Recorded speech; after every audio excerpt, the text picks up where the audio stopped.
Hi, I'm Rachel Lancaster, and this is the Magnificent Midlife Podcast. This is where we celebrate women in midlife and beyond. We challenge the status quo and bash those negative stereotypes about being an older woman. We're not over the hill at 40, 50, 60. We're just getting started, and the world needs us now more than ever.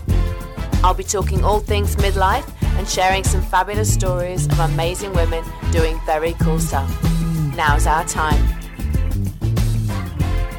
I'm absolutely delighted today to introduce you to Kwavi Agbeyegbe, and she is a midlife lifestyle coach, and she specialises in weight loss and healthy living. And we first met because she did this fabulous online summit, and I was a part of it, wasn't I, Kwavi? Yes, you were. Yay! That was great. That was good. Thank you for your input for that. That was great. It was such fun. It was a lot of fun.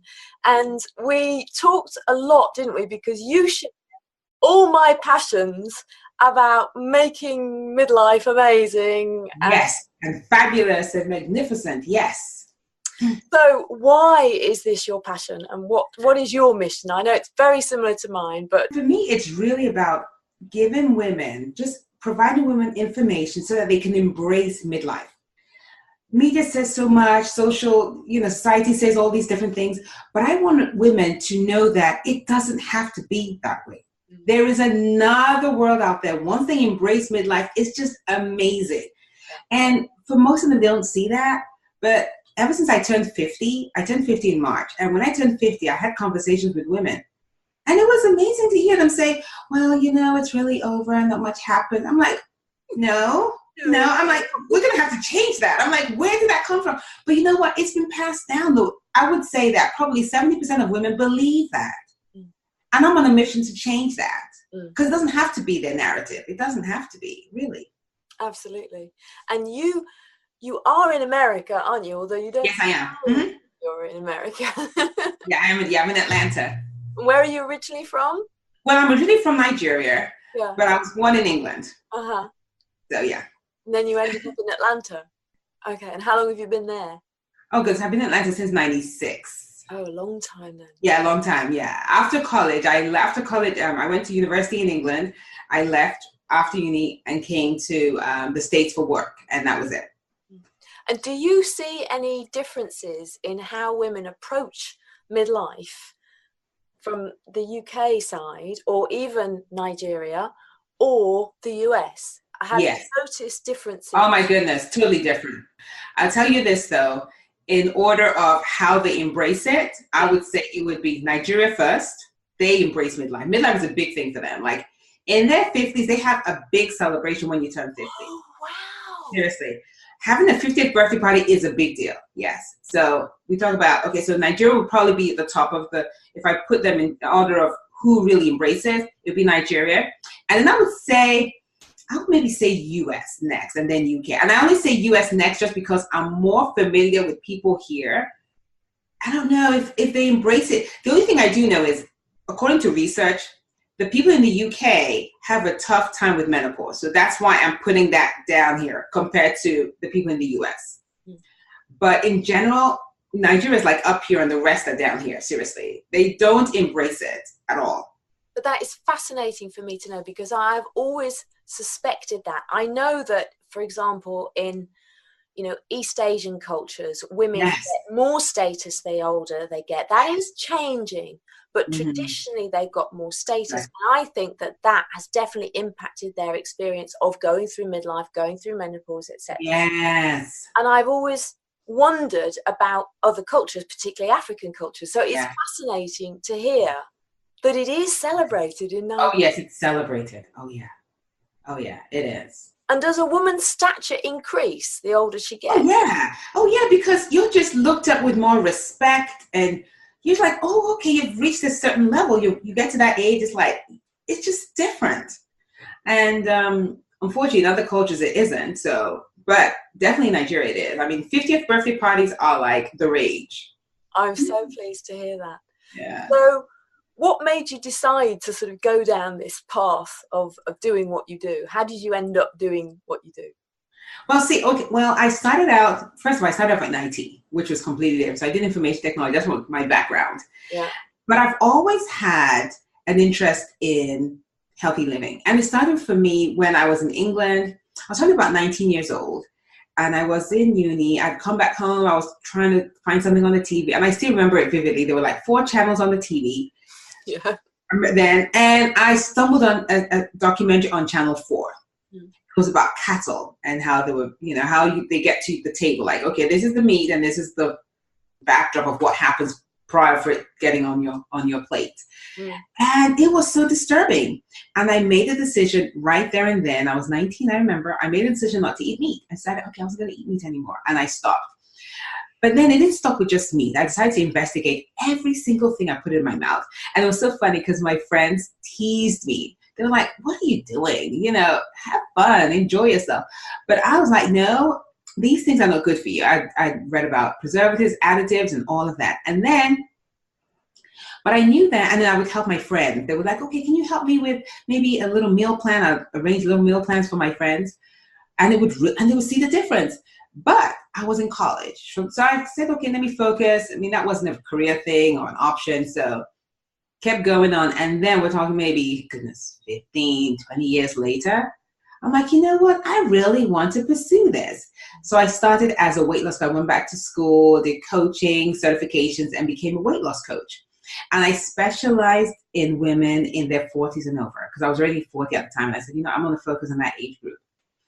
And then probably mid 40s, I realized a lot of my clients were coming to me and noticed that their diet hadn't changed. They were exercising the same way, but they're still gaining weight.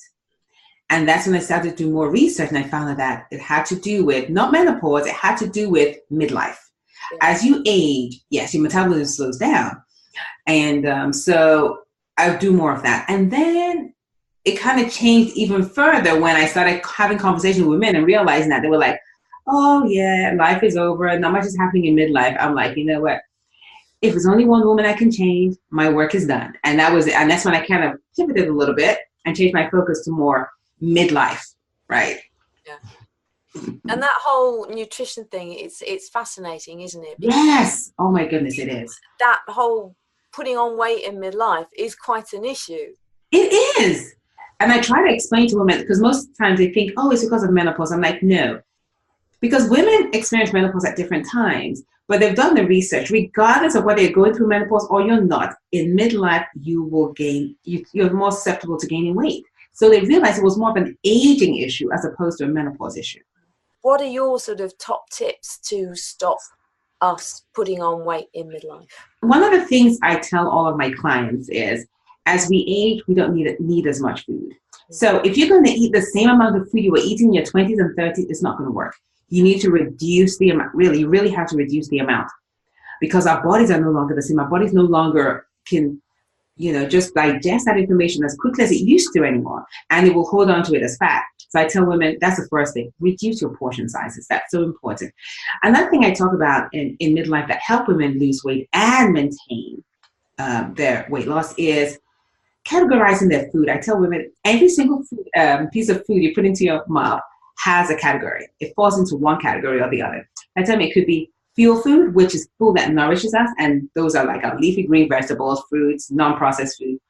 And I talk about joy food. Joy food are foods that we eat more for fun. They have no nutritional value, and we just kind of enjoy them. Comfort food. Yeah, and I tell my clients all the time, I don't believe in, restricting yourself completely or starving yourself or depriving yourself, because that ends up backfiring most of the time. If you want something, you can have it, but I tell them to do it in moderation. So I normally say joy food 20%, and then your fuel food 80%. And then I kind of push them more to a 90-10 eventually. But we start off with an 80-20, and I say, okay, do an 90-10. And those help a lot. And I know one thing in midlife too, processed food, and even though they're, especially in the States, they're prevalent and all that everywhere. It's like you see it everywhere. But I try to encourage my clients to reduce the amount that they take. First of all, those things wreak havoc on menopause symptoms. I've seen it, So I tell them, to stay away or at least reduce that amount. And then exercise is so important at this time. And even yoga and Pilates, just find something that you truly enjoy that can get your body moving. It doesn't matter what it is. You can walk, you can dance, do something. Your body needs it, especially weight-bearing exercises. So even if you do yoga and walk, you still need some kind of weight-bearing exercise because we're more prone to osteoporosis, all these other diseases as we get older, and weight-bearing exercise helps a lot with that. So those are some of the things I would definitely recommend to help women. What is a weight-bearing exercise? So where you're using weights. So you're either you're lifting weights or using a weight machine, but not using, as opposed to cardio. Right. Or yoga where you're more stretching limb. Yeah. Yeah. Mm-hmm. Yeah. So you need that. It's key, isn't it? Yes, it is. It's so important. And women, don't worry, you won't gain muscles, because I think some women are like, oh, I'm going to get all bulky. No. If you use low weights, and higher repetition, you don't have to do the heavy weights. Just, find some weight that you're comfortable with, and that will work. And I know you've been on telly quite a lot, haven't you? Yes. Talking about diet and nutrition, but I remember one of the first things I saw about you was when you were on telly wearing a swimming costume. Oh, yeah, that's true. That's funny. So let me tell you the backdrop of that. Yeah, so tell us. I did like a ramp up from 50 days before my birthday. I did a ramp up. So every day for 50 days before my birthday, I wrote something. Before your 50th birthday? Before my 50th birthday. So it was 50 days to 50. That's what I called it. Okay. And every day I would post something. It was so fun. And I got so many different people involved. I asked some different questions. And it could be from my childhood, things I wanted to do. And one of the things I mentioned in there was I wanted to start modeling again. When I was younger, I did a little bit of it. And I said, you know what? Now that I'm 50, I want to start modeling again. Mm-hmm. So I guess someone heard that and contacted me and said, well, we're doing this swimsuit thing on TV. Would you be interested? I said, oh, okay, fine. And then, but she didn't tell me it was a bikini though. And then I said, okay, yeah, fine, I'll do it. And then she came back and said, well, it's a 2-piece. I'm like, I don't know. And then I'm like, you know what, Kwavi, you're 50. What's the worst that can happen, right? Just do it. So I went for it. And it was fun. I really enjoyed it. It looked amazing. Thank you. Absolutely amazing. And what I loved as well was the confidence with which you walked out. Thank you. Yeah, I think that's what I want for all women in midlife. It doesn't matter where you are, even if you're not where you want to be, first and foremost, you are alive. You are here right now. And what's the alternative? Thank you. You won't be here. You're here. So just start where you are and start to enjoy this whole new opportunity that appears in midlife. There's so much going on in midlife. Yeah, there is. It's very powerful. Yeah, it is. So if you could give one piece of advice to a woman in midlife she's feeling out of sorts, she's putting on weight, she's generally feeling a bit what would it be? Well, really what I always tell women is, first of all, just wherever you are, whether it's you want to lose weight or you want to go back to school or start a business, just appreciate where you are right now. Regardless of, because the thing is, even if you want to do something moving forward, you have to be present with where you are, as opposed to like, okay, I'm going to do this, And I tell women, stop playing the waiting and wishing game. You never win in that game. You never do, really. It's like, okay, I'll wait till this up. No. And forget about comparing yourself with other people. I always say, your race, your pace. So run your race at your own pace. It doesn't matter. Forget about the other people. And that is what will empower you. And it's just little steps. You take that first and you're like, oh, I did that. Oh, and then you take another thing, like, oh, and then before you know it, you're like on that path.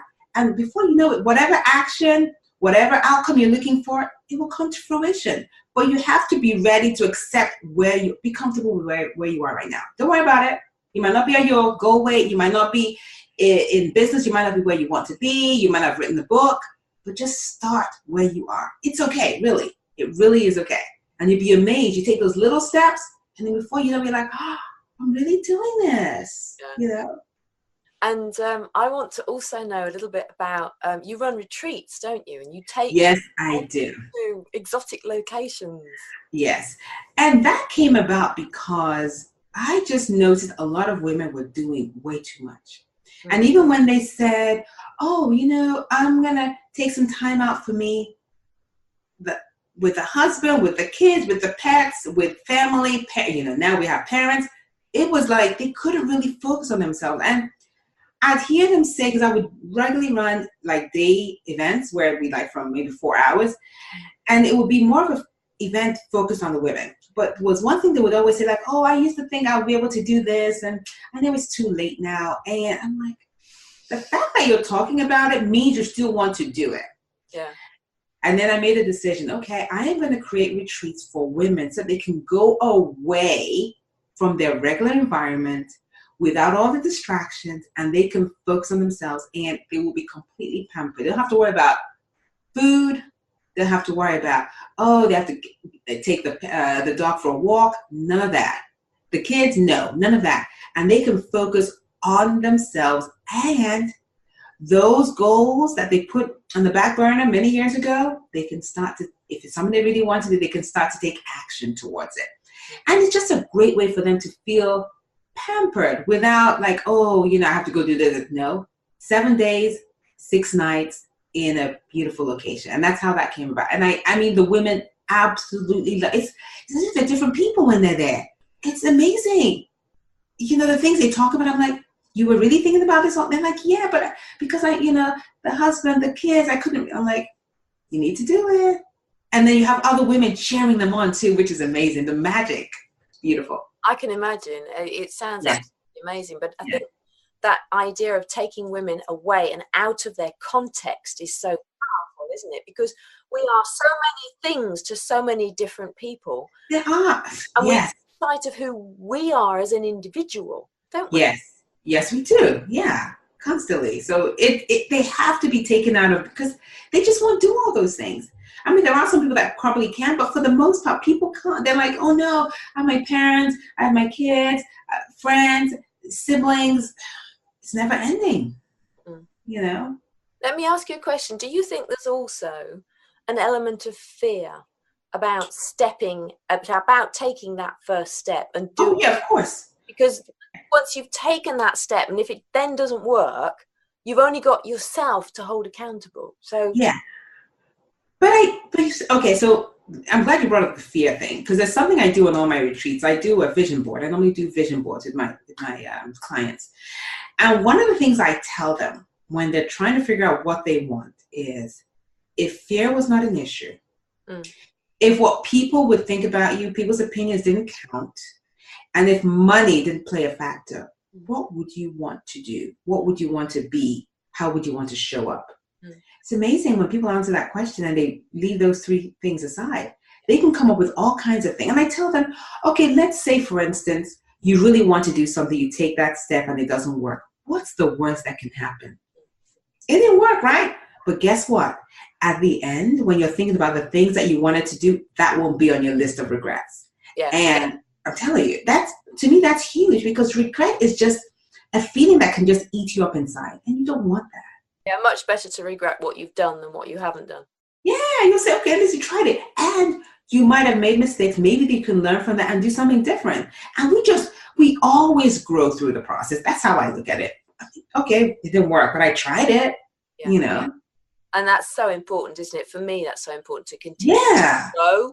I never, ever want to stop growing or stop. That's the thing. Yes. Yeah, that's me too. I'm like, I don't care how old I am. I want to keep learning. I want to keep growing. There is so much that I don't know. So much. I know. The more I learn, the more I realize I don't know. Exactly. And I embrace that feeling. That's a good feeling. Yeah. No, it excites me too. I know you and I were definitely on the same wavelength. Exactly. So you've covered some of this already, but what do you like most about this time of life for you personally?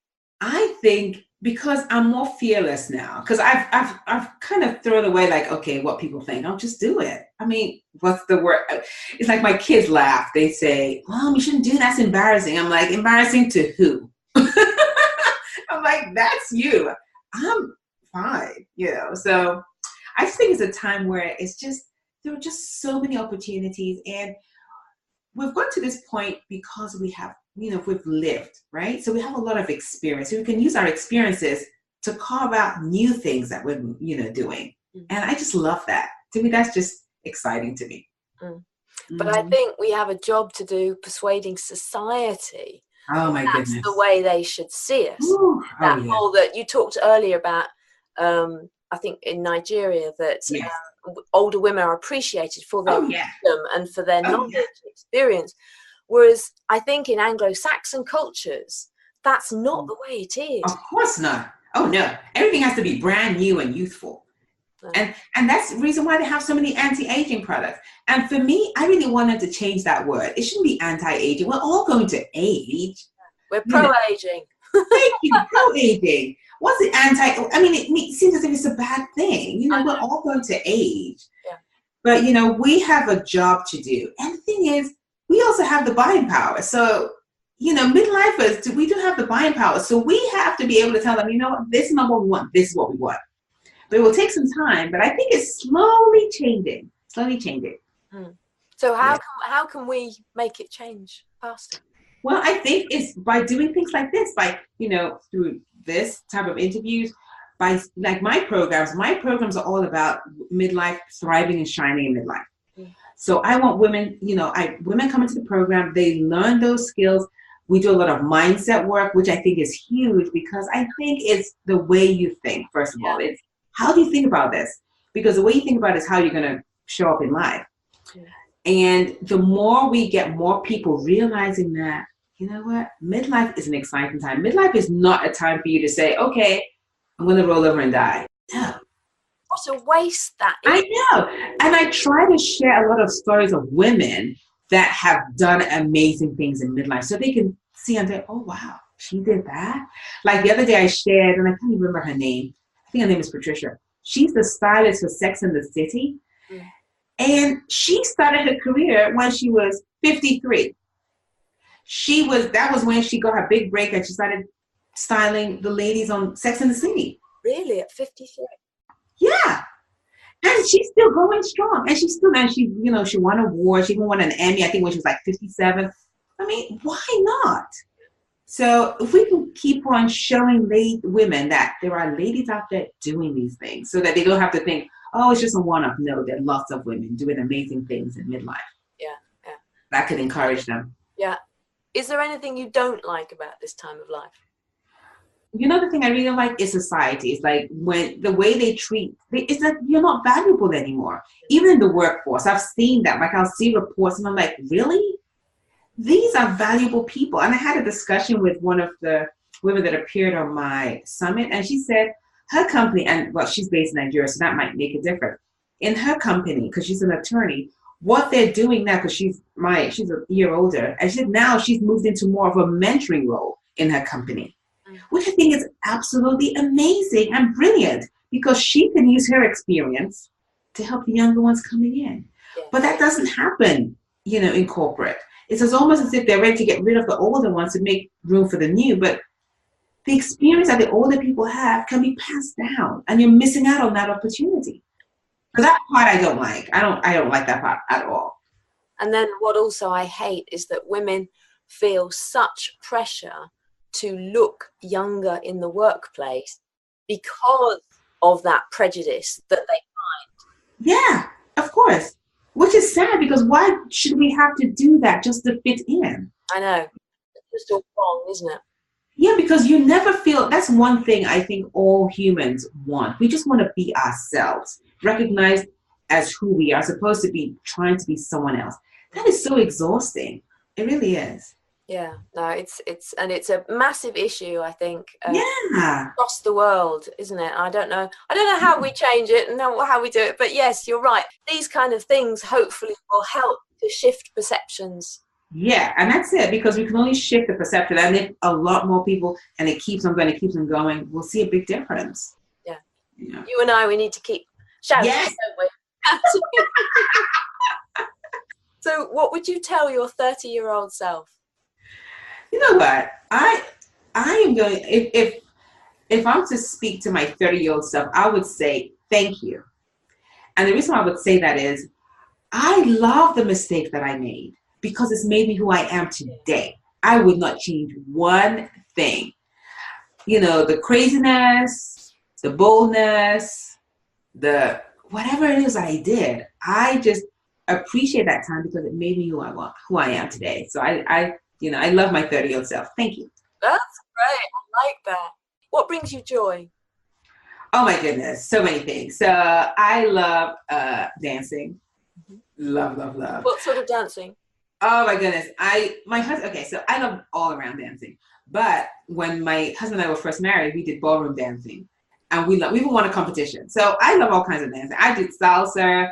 I love rap. I mean, I even did I did a dance routine over the summer. So I had to do like 10 weeks, and then we did a performance. Okay. And it was hip hop.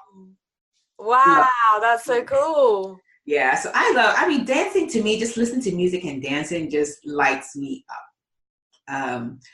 I love vacations. Oh my goodness, I love traveling. That's a big thing. I love traveling with my husband. I love traveling with the kids. Love, love, love it. Yeah. And is there anything that makes you angry? Yes. I don't like people accusing me of some things that are not true. That just irks me. Like, no, I did do it, and don't do that to me. That just I know what I'm doing. Is there anything that people consistently misunderstand about you? Yes. They always say I don't eat. They always say that. I'm like, yes, I do. And I tell them, I'm like, and then they'll say things like, oh, it's in your genes, that's why you're slim. I'm like, no. The difference is people have to work. It involves, you have to work at it, regardless of, people always say, and when they sit, I'm like, really? You really think I just woke up like this? I didn't do anything. I'm like, no, I work out. I pay attention to what I eat. And I'm really very particular about what I eat. It's like, I'll eat, like I talked about joy food. So I'll do joy food. But joy food for me is like cupcakes. I like cupcakes, but then it's cupcakes from a certain place. Like there's certain cupcakes I like. I'm not going to eat cupcakes that are like the type that are from certain stores where they'll be on the shelf forever. The cupcakes I'll eat are the ones that if you don't eat them in 3-4 days, they're going to go bad because of what they've put in them. So I'm very particular, but I always try to explain to people, genes will get you a little bit, but they won't get you all the way through. After a while, your age will come into play, and depending on what you're doing can catch up with you. You really have to do the work with regards to nutrition and exercise in order to live and look healthy. It just doesn't happen overnight. And it's not just about living healthy now, is it? It's about setting ourselves up for the long term. Thank you. Exactly. And I always tell them, like, what we're doing now, what we do, your actions today create your future self. So what are the actions? What are your actions for today? I don't care what you did in the past. Now is the time. I tell them midlife is like, for me, I think it's nature's wake-up call. Yeah, exactly. Really, it really is telling you that, okay, you need to pay attention to yourself. I don't care what you've done in the past, what you've done for others. Now is the time to really focus on you. Thank you for listening to this episode of the Magnificent Midlife podcast. This was an extract from a longer video interview available in our members club. That's where you'll find the strategies, support and connection you need to live the very best next phase of life. You can find out more about the members club and get the show notes for this episode at magnificentmidlife.com. It would really help me get the message out and inspire more women to feel empowered in midlife and beyond if you left me a 5-star review on iTunes or wherever you may be listening to this, and share this podcast with your friends too. Help me change the world, one midlife woman at a time.